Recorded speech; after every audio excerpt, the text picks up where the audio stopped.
Usai militan Hamas Brigade Al-Qassam melakukan rangkaian operasi Batu Daud. Dalam rekaman yang dibagikan pada Sabtu 19 Juli 2025, operasi itu menargetkan pasukan pendudukan Israel di jalur Gaza Utara. Al-Qassam menyatakan serangan yang dilakukan ditujukan pada pasukan Israel yang bergerak maju ke kota Jabalia. Dalam rekaman yang dibagikan, 3 pejuang Al-Qassam tampak sibuk menyiapkan alat peledak.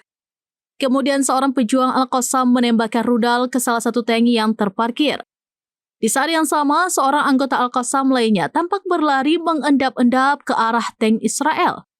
Ia lantas melemparkan alat peledak ke arah tank pasukan Zionis tersebut.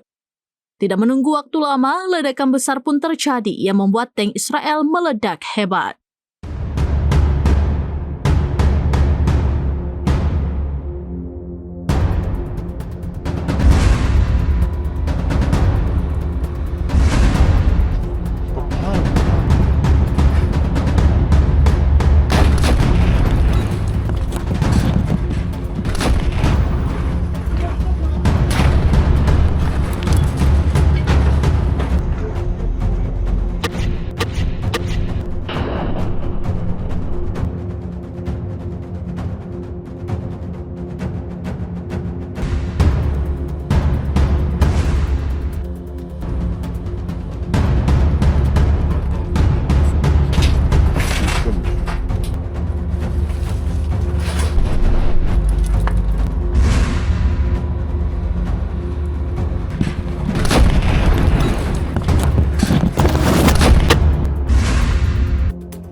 Download Tribun X sekarang, menghadirkan lokal menjadi Indonesia.